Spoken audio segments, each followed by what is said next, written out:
Kwentong Bayan. Magandang gabi mga kabayan. Exact 8 p.m. Bukas na uli ang Shopee natin para maka-order.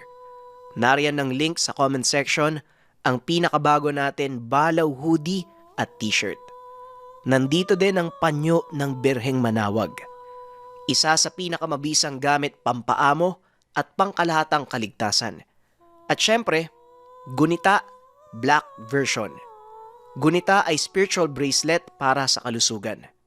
Sumunod, Marahuyo bracelet for protection sa nilalang at elemento. Kandili bracelet, pampaswerte sa buhay at negosyo.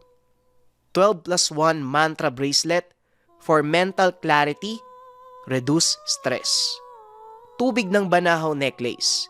Pwedeng gamitin panghilot sa masakit na bahagi ng katawan o gawing kwintas para sa proteksyon. Nasa comment section ng link mga kabayan. Kita-kits mamayang 8 p.m. Paunahan na lang kasi sobrang daming nag-aantay. Maraming salamat. Ang kwentong ito ay hango sa totoong buhay. Mula ito sa isa nating kabayan na itago na lang natin sa pangalang Lucito. Taong 1977. Bicol.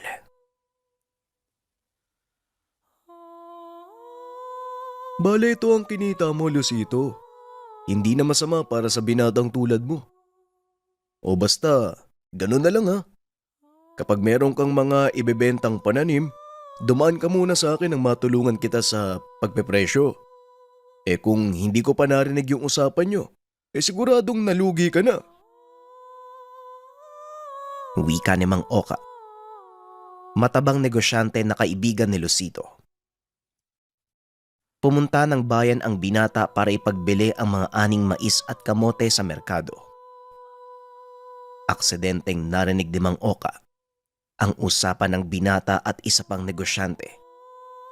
Sinusubukang lokohin si Lucito para maibenta ng palugi ang mga produkto.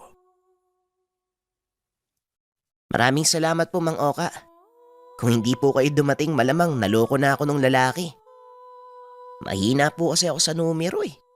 Ang totoo, ilang beses na ako nakapagbenta sa kanya. Ang buong akala ko po maayos yung nakukuha kong bayad eh. Sapat naman po kasi sa pagkain namin ni Lolo. Tugon ni Lucito. Aminado ang binata sa kakulangan sa karunungan sa pagbabasa at matematika. Ikalawang baitang lang sa elementarya ang naabot. Kailangan niyang tumigil sa pag-aaral mula nang mamatay ang ina, habang ang ama ay iniwan siya kay Lolo Basilio. Walang anuman bata. Ilang beses na din kitang nakikitang pumupunta sa pwesto ko. Akala ko din maayos ang takbo ng mga transaksyon mo eh. Basta sa susunod, dadaan ka muna dito. Maliwanag ba? Muling wika ni Mang Oka. Nang matapos ang pag-uusap, masayang namili ang binata ng mga kailangan sa tahanan.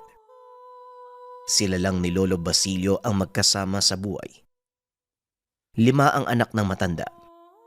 Bukod sa ina ni Lucito, lahat ng mga ito ay tila pinabayaan na din ang matanda. Nang matapos sa pamimili, kaagad umuwi si Lucito. Mula sa bayan, dadaan pa siya sa likod ng simbahan. Malawak na kapatagan ang lalakaran, patawid sa tulay na gawa sa kahoy at kawayan. Mula dito paakyat pa ng bundok. 30 minutos pa ang lalakarin bago marating ang maliit na komunidad na may iilang tahanan lang ang nakatayo.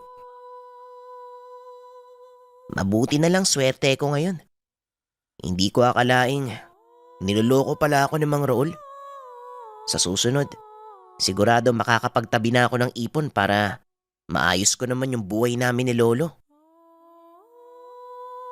Wika ni Lucito habang tanaw na ang tahanan. Matagal nang may sira ang bahay nila. Patumba na din ang mga haligi dahil sa pananalasa ng mga nagdaang bagyo. Dahil prioridad niya ang pagkain sa araw-araw at mga gamot ng matanda, nasubukan niya ng palitan ng mga poste. Kaso nga lang ayon sa kapitbahay nilang karpentero, kailangan ng palitan ang mga haligi dahil anumang oras ay bibigay na ito. Lolo, nandito na po ako. Ito po yung paborito niyong tinapay sa panaderya ni Mang Roman. Dinagdagan niya po yan para sa'yo. Kinakamusta ka nga eh. Minsan papasyal daw po siya dito para makikain ng buko. Wika ni Lucito. Mabuti naman kung gano'n na po. Mabutit nakauwi ka na. Nag-aalala nga ako sa'yo eh. Anong oras na? Wala ka pa dito. May problema ba sa pagbebenta ng mga pananim mo? Tanong ni Lolo Basilio. Maraan itong papalapit sa kusina habang hawak ang balakang. Dahil malamig ang panahon, muling umatake ang rayuma ng matanda. Kaya nagmamadali si Lucito na makabili ng gamot para kahit papano maibsan ang nararamdaman nito. Alam niyo po, Lo, kanina may nakilala ako mabait na negosyante. Tinulungan niya ako maibenta yung mga dala kong produkto sa mas mataas na presyo. Hindi ko alam matagal na pala akong niloloko ni Mang Raul. Yung bumibili po ng mga binababa ko sa bayan. Nautakan ako, Lo eh. Mabuti na lang talaga, nandun si Mang Oka. Wika ni Lucito. Maging si Lolo Basilio, kulang sa karunungan dahil hindi naman ito nakapag-aral. Pamumundok, pag-uuling at pagkokopra lang ang alam nito noong malakas pa. Pero sa kabila ng lahat, nagawa pa rin niyang mapag-aral ang mga anak hanggang sa sekundarya. Kaso nga lang, nang mamatay ang asawa, naging lasinggero si Lolo Basilio. Nasasaktan niya ang mga anak dahil sa sobrang lungkot at pangungulila. Maging ang ina ni Lucito, iwas kay Lolo Basilio. Nang mamatay ang ina dahil sa sakit, inihatid si Lucito ng ama sa matanda at kalaunan. Iniwan na siya roon at hindi na bumalik pa. Pagpasensyahan mo na ang lolo ha. Matanda na ako eh. Kung sana mas naging matino lang ako nung kabataan. Kung sinunod ko lang yung payo ng mga magulang ko, hindi sana ganito yung buhay natin. Wika ni Lolo Basilio. Lolo, kung nagtino po kayo nung kabataan at nakinig sa magulang, malamang wala po ako sa harapan nyo ngayon. Baka hindi nyo po napangasawa si Lola. Tugon ni Lucito. Natuwa naman ang matanda sa sinabi ng apo. Maya-maya pa, may narinig silang sigaw sa labas ng tahanan. Bumaba kayong mga aswang. Nang magkasubukan tayo. Pagpaparamdam lang ba ang kaya nyo? Wika ni Mang Uno. Ay nako, si Uno na naman. Mukhang binibisita na naman sila ng aswag. Sinabihan ko na yan na maglagay ng mga pangontra eh. Kaso, kahit magsunog ng kamangyan, hindi magawa. Kawawa lang yung asawa niya eh. Puro paglalasing ang inaatupag. Wika ni Lolo Basilio. Ikaw Lolo, nakakita na po ba kayo ng aswang? Panay sabi lang naman yan si Mang Uno, pero wala namang nauhuli. Ang sabi sa akin ni Ignacio, puro paggaspas lang ang naririnig nila. Wala namang lumalapit talaga sa bahay. Baka nga daw imahinasyon lang yan ng tatay niya. Palagi ba namang lasing kung umuwi eh? Wika ni Lucito. Maging sa binata, palaisipan kung totoo nga ba ang mga aswang. Sa tagal na nasa kabundukan at minsang ginagabi sa pag-uuling, wala naman siyang nakakaengkwentrong aswang bukod sa mga mababangis na hayop. Ayon kay Lolo Basilio, totoo ang mga aswang kapag nakursunodahan ka. Hindi ito titigil hanggat hindi mo napapatay. Nagpatuloy lang sa pagwawala si Mang Uno. Nakatulugan na lang ito ni Lucito hindi katagalan. Pagsapit ng umaga, Naging abala muli si Lucito sa pagbubungkal sa taniman ng pechay at talbos ng mapadaan si Ignacio. Magandang umaga, pre. Mukhang magdamag na naman yatang kumakanta yung tatay mo, ah. Nakakita na naman ba ng aswang kagabi? Biro ni Lucito sa kaibigan. Ano pa nga ba? Nalasing na naman eh. Lumabas ka kaninang madaling araw. Dala yung itak, sinasalakay na naman daw kami ng aswang. Kaya ayun, sermon uli yung inabot kay nanay, buntis pa naman. Kaya umalis muna ako eh, masakit sa tenga. Teka, baka naman may kape kayo dyan.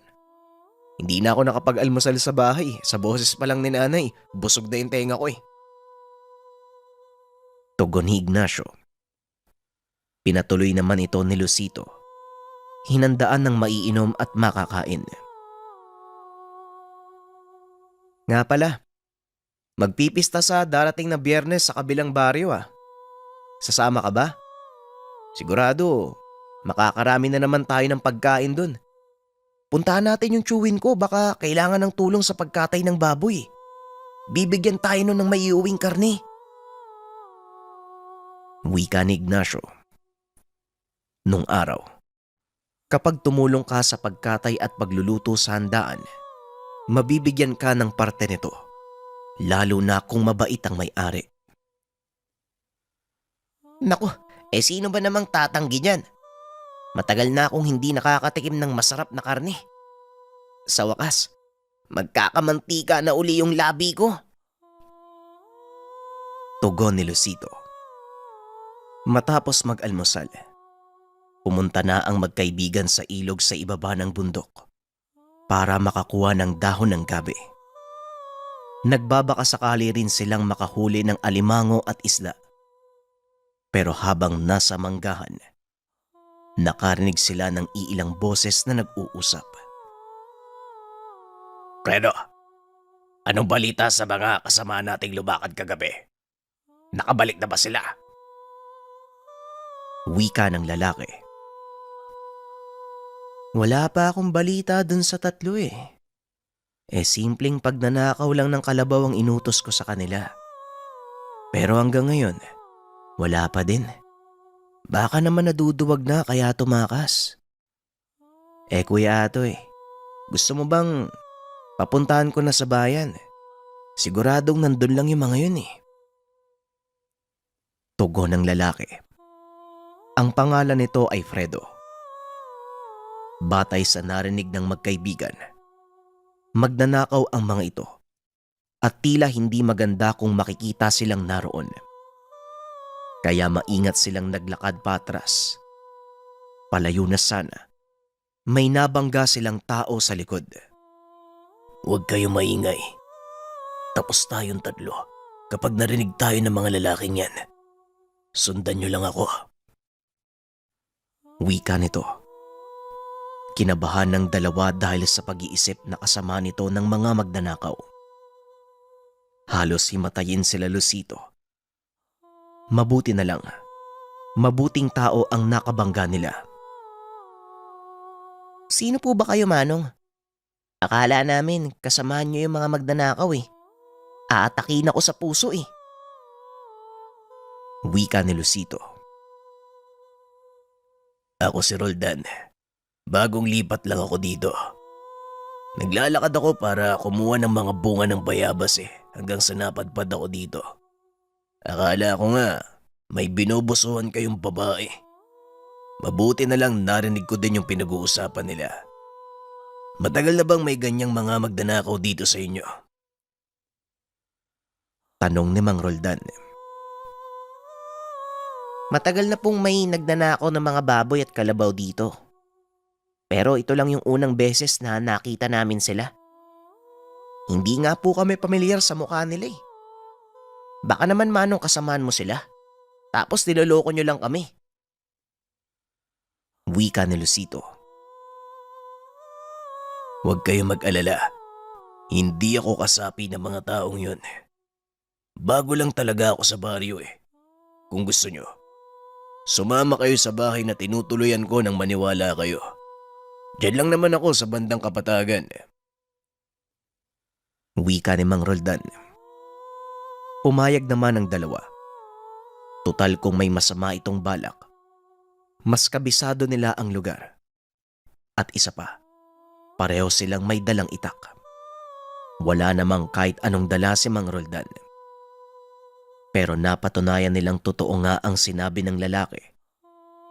Nadat na nila ang hindi pa tapos na kubo sa may kapatagan, malapit sa kakahuyan kung saan sila nangangaso. Kailan pa po ba kayo dumating dito, Mang Roldan?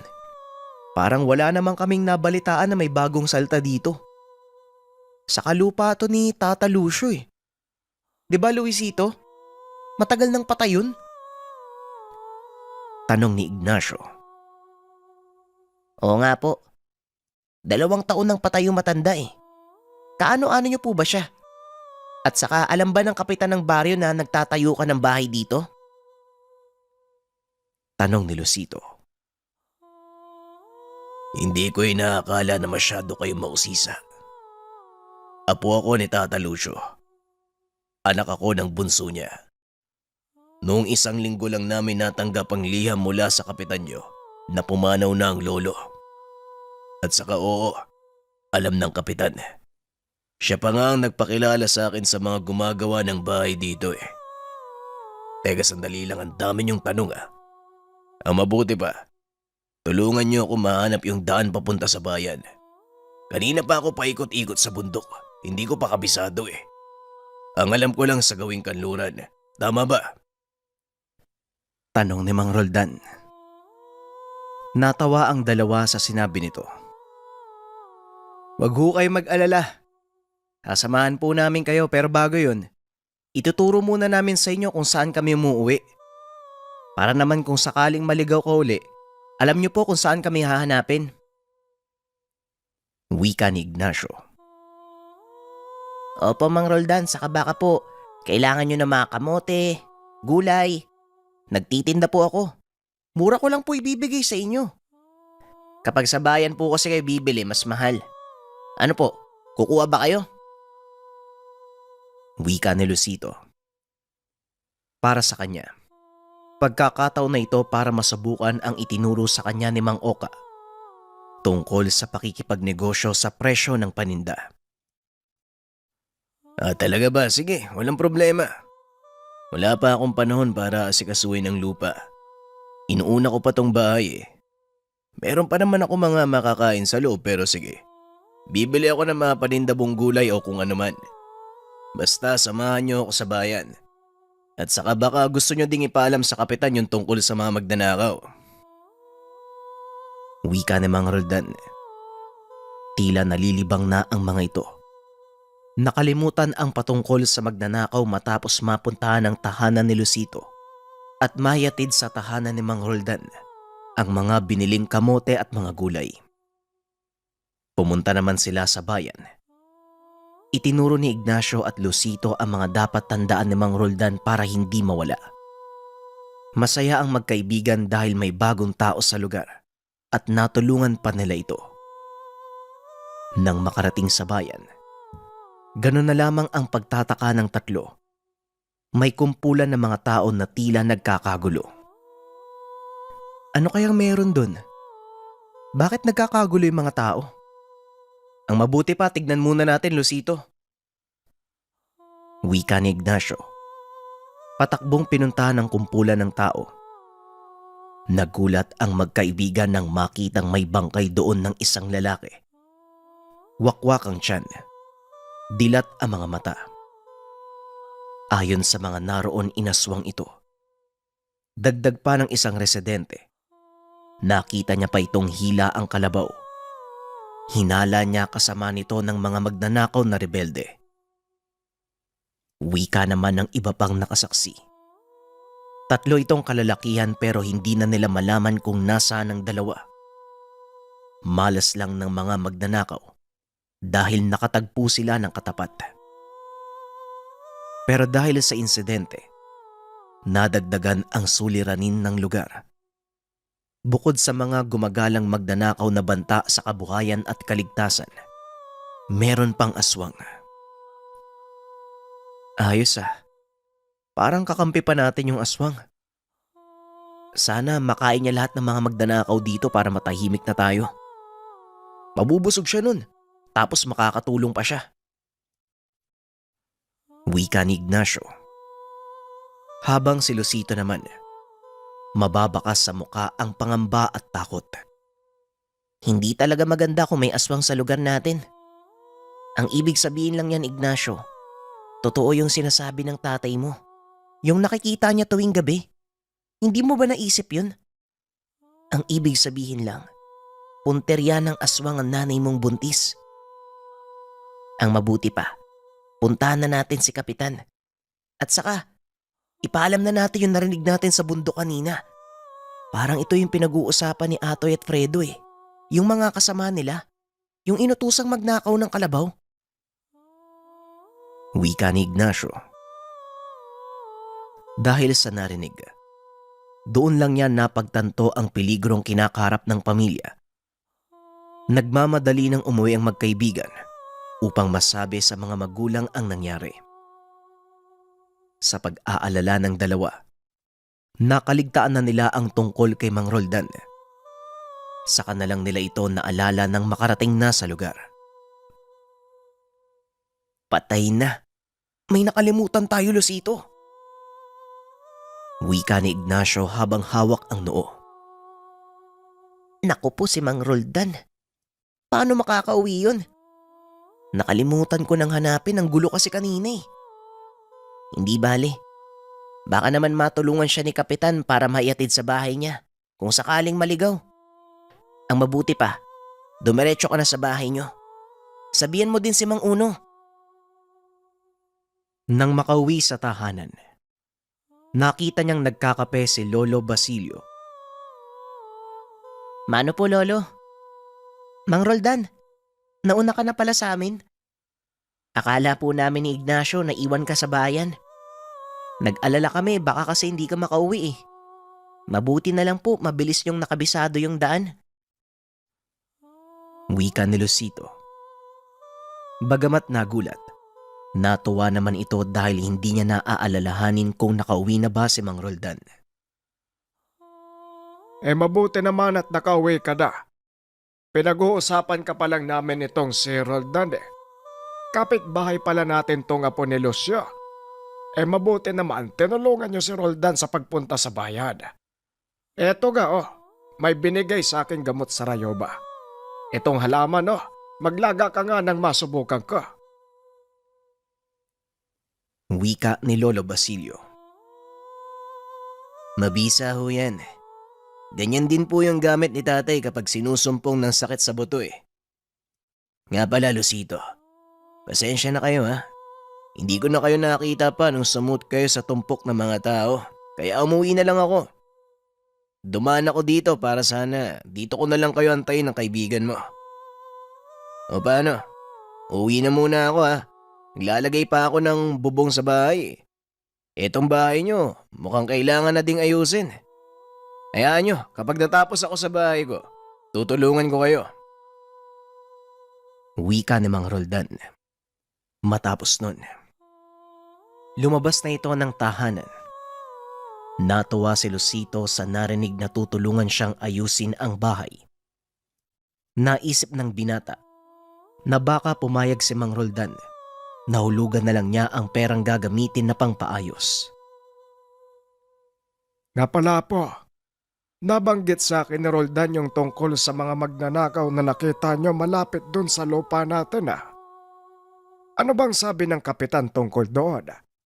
Hindi ba yun ang pinunta nyo sa bayan? Wika ni Lolo Basilio. Ayon daw sa kapitan, siya na ang bahala sa mga magnanakaw at aswang na gumagala sa lugar. Nagpatawag na ito ng pagpupulong para kaagad na masolusyonan ang problema.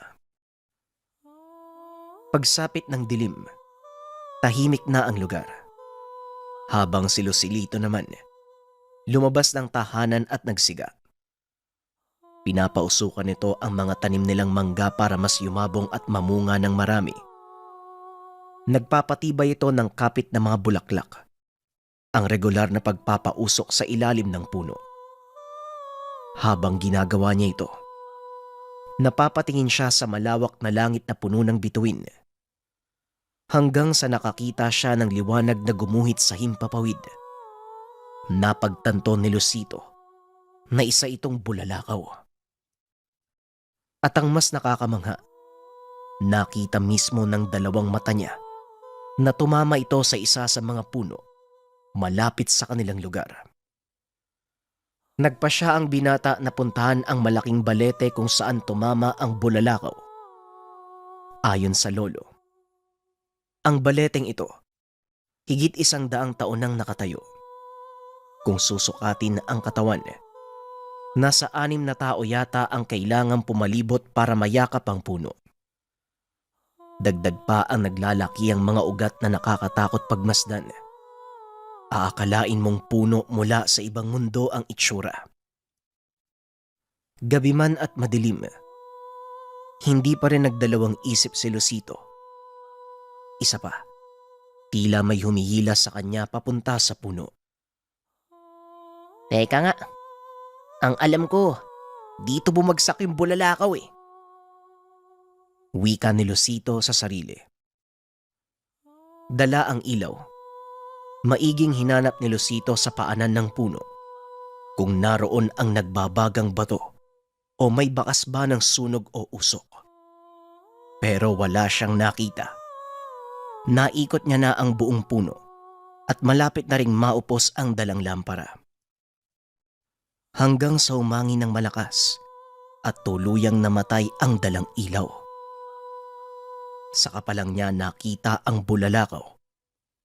Kaya pala kahit anong paghahanap sa paanan ng puno, maging sa paligid, nasa mismong katawan pala ito ng balete bumaon. Nasa isang dangkal ang lalim. Mahinang baga na lang ang makikita. Dahil sa kapal ng puno, tubig, dagta. Napigilan nito ang tuluyang pagkasunog. Gamit ang itak, marahan niyang niluwagan ang butas ng balete para makuha ang bato. Nais makita ni Lucito ang itsura ng bulalakaw. Subalit nang makuha, nadismaya si Lucito. Isang hugis itlog na kasing sukat lang ng hinlalaki ang naroon. Sobrang itim at makintab. Ang inaasahan ni Lucito, ito ay kakaibang uri ng bato na nahahawig sa diamante. Pero sa mata niya isa lang itong ordinaryong bato.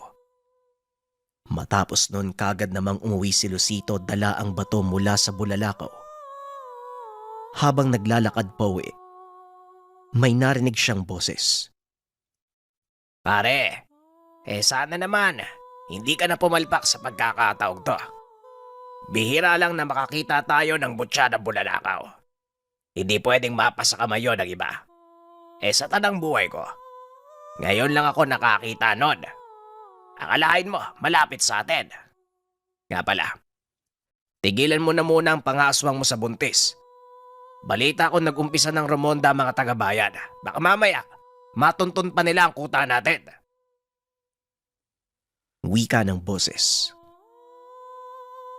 Huwag kang mag-alala, kuya. Walang maghihinala sa atin. Lasinggero yung asawa nun eh. Kahit nga yung misis niya, ayaw siyang paniwalaan. Ang problema natin, sino kaya yung pumatay dun sa 3 bagong yanggaw? Warak ang tiyan eh. Mukhang may iba pang aswang dito. Kinakalaban tayo, kuya. Wika ni Fredo. Nagulat si Lucito. Natitiyak niyang ito ang mga magnanakaw na nakita sa gubat. Pero ang ipinagtataka niya, kakaiba ang tinig ng mga ito kumpara nung nakaraan. Nang subukan ni Lucito na silipin ang dalawa sa pinagtataguan, naaninag niya ang mga ito. Halos mapatalon ang binata nang makita ang dalawang aswang. Mas lalong naging komplikado dahil ang mga magnanakaw, ito rin ang mga aswang na nanggagambala sa lugar. Alam din niya na meron pa itong ibang kasamahan. Nagtatago lang sa sinasabi nilang kuta. Delikado din ang lagay niya. Ang pakay ng mga ito ay ang hawak na bato ng bulalakaw. Hindi niya alam kung paano siya tatakas. Alam niyang malalaman din kaagad ng mga nilalang na may nauna na sa kanila. Kailangan niya nang makaalis bago pa ito mangyari. Pero huli na ang lahat. Aksidenteng nakagawa ng ingay si Lucito. Napatingin sa direksyon niya ang mga aswang. Hoy! Sinong nandyan? Fredo, mukhang meron yatang chismoso na nakikinig sa usapan natin. Wika ni Atoy. Mukhang makakatikim na naman ako ng karne ngayong gabi, kuya. Ako nang bahala dito. Unahin mo na yung mutya ng bulalakaw na hinahanap mo. Tugon ni Fredo. Hindi na nakatakbo pa ang binata. Hindi niya na maigalaw ang mga binti dahil sa sobrang takot na nararamdaman.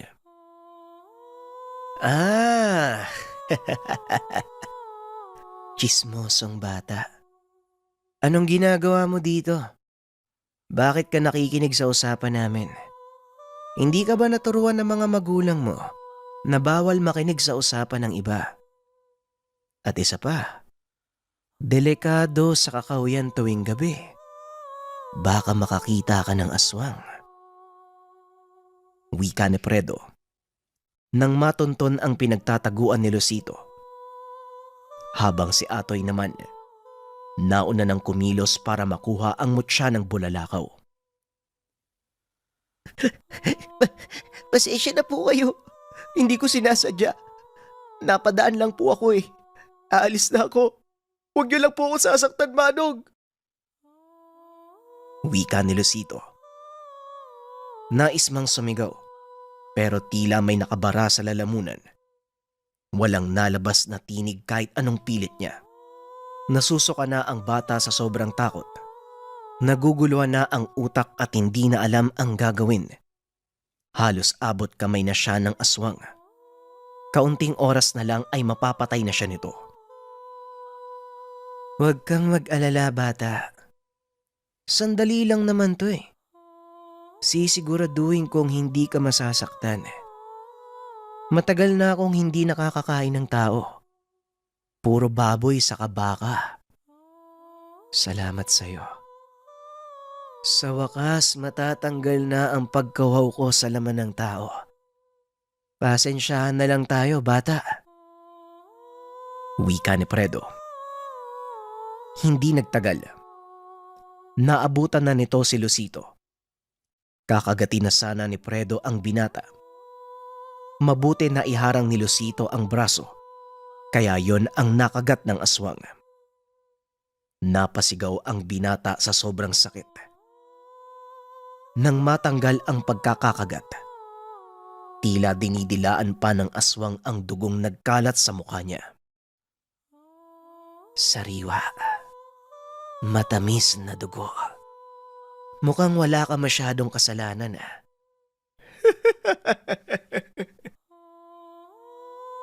Wika ng aswang. Muling umatake si Fredo. Sa pagkakataong ito, leeg na ni Lucito ang pinunteriya. Nang halos maabot na ng aswang si Lucito, nagulat siya nang meron pang isang aswang na nakita. Hinawakan nito si Fredo sa ulo. Binali ang leeg at kinagat. Mabilis na nawalan ng buhay si Fredo. Napapikit si Lucito. Tanggap niya na ang susunod na mangyayari. Lucito, makakatayo ka ba? Dalian mo at umalis ka na dito bago ka pa maamoy ng aswang na nasa balete. Hindi ordinaryong aswang ang dalawang ito. Wika ni Mang Roldan. Hindi man maaninag ang mukha ng nilalang, nakilala niya ang boses nito. Mang Roldan? Aswang ka din? Malaki ang aswang. Mahaba ang kamay at namumula ang mga mata. Pero sa kabila ng itsura ni Mang Roldan, hindi siya inaatake nito. Mang Roldan, siguradong haabulin ako ng aswang eh. Nakuha ko po yung bato ng bulalakaw sa balete. Ano pong gagawin ko? Bago pa man makasagot si Mang Roldan, muli siyang inatake ng isa pang aswang. Galit na galit ito sa pagpaslang niya sa kapatid. Ikaw ang napapabalitang aswang na pumapatay sa mga kasama namin. Traitor ka sa lahi. Mas pinili mong tulungan ng mga tao kaysa sa sarili mong angkan. Dapat mamatay ka! Wika ni Atoy. Halos pareho lang sila ng laki ng katawan. Pero bahagyang mas mahaba ang pangil ni Atoy. Malakas ang mga pag-atake nito. Napapaatras si Mang Roldan. Lucito, umalis ka na dito. Huwag kang magpapaabot sa aswang. Ipaalam mo kila Lolo Basilio ang tungkol sa mga aswang na magdanakaw sa baryo. Sige na, umalis ka na. Wika ni Mang Roldan. Hindi nito kakayanin ng kalaban. Pero katulad kanina, hindi pa rin tumakbo si Lucito. Ayaw gumalaw ng mga binti niya. Hanggang sa isang malakas sa suntok ang tumama sa panga ni Mang Roldan. Pagbabayaran mo ang pagpatay mo sa kapatid ko. Papatayin kita, pati na rin ang binatang yan. Wika ni Atoy. Muling sumugod si Atoy at kakagatin sana si Mang Roldan. Hanggang sa nakabuelo si Mang Roldan, ibinaon ang kuko sa ulo ni Atoy. Ramdam niya ang sakit, pero hindi pa rin ito nagpapigil. Basag man ang panga, nagawa pa rin niyang makagat sa braso si Mang Roldan. Hindi magawang maalis ni Mang Roldan ang pagkakakagat. Isinagad pa ni Atoy ang pagkakabaon ng pangil na halos tumagos na sa braso. Muling bumuelo ng malakas na atake si Mang Roldan. Nang tamaan si Atoy, nawalan ito ng malay. Hirap mang makatayo. Sinika pa rin ni Mang Roldan na lapitan si Lucito. Lucito, ano pang ginagawa mo dito? Umalis ka na. Huwag mong hintayin na ikaw ang atakihin ni Atoy.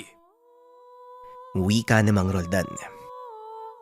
Masyadong naduwag si Lucito. Hindi niya na magawang tumakas at nangihina na dahil sa dugong nawala sa kagat ng aswang. Hindi ko po kaya, Mang Roldan. Ayaw pong kumilos ng mga paa ko eh. Ano pong gagawin ko? Wika ni Lucito. Nakita niyang gising na si Atoy. Balak sanang dukutin ang puso ni Mang Roldan.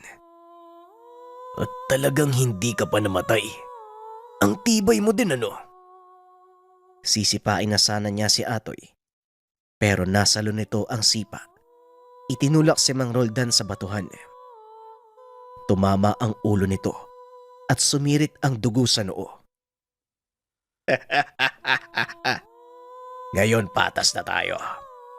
Kung mamamatay ako, isasama kitang traidor ka.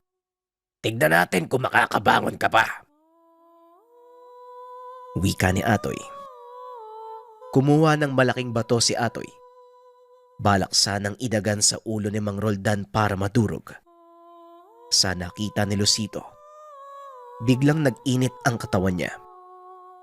Binalot ng kakaibang lakas ang binata. Tinaga niya ang kaliwang paa ng aswang gamit ang tangang itak. Nawalan ito ng balanse at si Atoy mismo ang nadaganan ng buhat na bato. Hanggang sa nadurog ang ulo ni Atoy.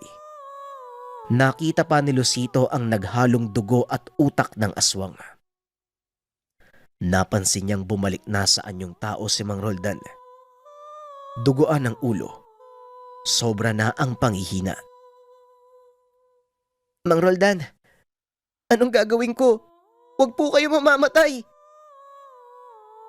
Wika ni Lucito.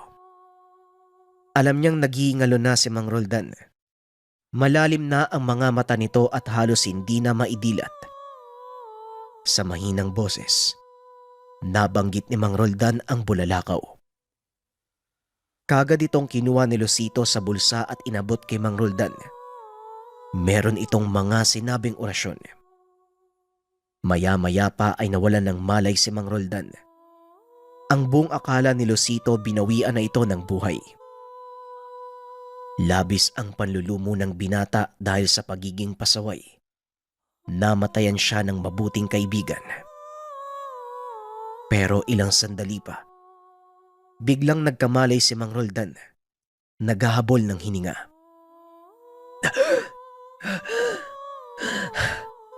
Mahusay. Mahusay ang ginawa mo, bata. Maraming salamat. Wika ni Mang Roldan. Nagpatulong ito sa binata para makabangon. Sandali pa nilang tinignan ang bangkay ni Atoy. Katabi ang bangkay ng kapatid. Ang mabuti pa po, bumalik po muna tayo sa bahay para magamot po yung sugat nyo sa ulo. Mang Roldan, ano pong gagawin natin sa katawan ni Atoy at Fredo? Mabubuhay pa ba sila? Natawa na lang si Mang Roldan. Ayon dito, aswang nga ang dalawa. Pero hindi sila immortal. Durog na ang ulo ni Atoy at putol na ang ugat sa leeg ni Fredo. Malabo nang mabuhay sila sa natamong pinsala. Kinaumagahan, sinunog nila ang katawan ng dalawang aswang. Inilagay nila ito sa hukay na pinag-uulingan ng binata. At habang ginagawa ito, naipaliwanag ni Mang Roldan na sa tulong ng mutya ng bulalakaw, naisalba ang buhay niya. Meron itong kakayahang magpagaling. Bagamat hindi lubusan ang bisa, pero nakatulong ito sa kakayahan niya bilang aswang na malapit na sa bingit ng kamatayan. Ibabalik pa sana ito ni Mang Roldan sa binata, pero hindi ito tinanggap ni Lucito. Sa inyo na po yan, Mang Roldan. Bayad ko po sa pagliligtas mo sa buhay ko. Saka sa pagtulong mo din sa pagpatay ng mga salot dito sa bayan namin. Wika ni Lucito. Labis ang saya ng binata ng mga panong iyon. Para sa kanya, kulang ang mutya na kabayaran sa pagtulong nito. Itinaya ni Mang Roldan ang sariling buhay para mailigtas siya sa panganib. Nalaman ni Lucito na naroon pala si Mang Roldan para sana subukang hanapin ang bulalakaw. Tila mahalagang bagay ito sa lahi ng mga aswang at elemento. Bandang tanghali napadaan si Ignacio sa tahanan ni Lucito. Nagulat naman ito nang makita doon si Mang Roldan. Uy, Mang Roldan, nandito ka pala. Mabuti naman po hindi ka naligaw kahapon. Pasensya ka na ha. Nakalimutan naming hanapin ka eh. Ano, tara? Pista sa kabilang baryo ang mabuti pa. Isama natin si Mang Roldan para mas marami tayong mauwing karne. Wika ni Ignacio. Nagkatinginan na lang si Mang Roldan at si Lucito. Sabay silang tumawa. Hindi naman ito tumanggi na samahan ang dalawa. Nanatiling lihim ang pagkatao ni Mang Roldan. Sinikap ni Lucito na walang ibang makakaalam ng lihim nito. Kalaunan, nagawang mahanap ni Mang Roldan ang kuta ng mga mapaminsalang aswang. Napalayas niya ito sa baryo. Pero kasabay nun, nawala na din si Mang Roldan sa lugar. Lumalabas na hindi talaga ito apo ni Tata Lucio, kung hindi kaibigan lamang. Dating manunugis ng aswang si Tata Lucio, at ang liham na natanggap ni Mang Roldan, pakiusap ng matanda na tulungan ang baryo laban sa tulisang aswang. Lahat ng ito ay nalaman ni Lucito mula sa liham na iniwan ni Mang Roldan sa lolo. Hanggang sa pagtanda ni Lucito, hindi pa rin niya makakalimutan ang mga tulong ng kaibigang aswang. Mula sa pagkukumpuni ng tahanan, pagpatay, pagpapalayas sa mga masasamang nilalang, pati na rin ang pag-aalay ng sariling buhay upang sagipin ang taong bayan. Muli mga kabayan, 8 p.m. bukas na ang Shopee natin. Nariyan ang link sa comment section. At sana abangan nyo yung 8 p.m. kasi yung iba inaaway ako eh. Mabilis daw maubusan ng stocks. Marami akong nilalagay sadyang sobrang dami lang din bumibili. Kaya sana pakiabangan. Maraming salamat.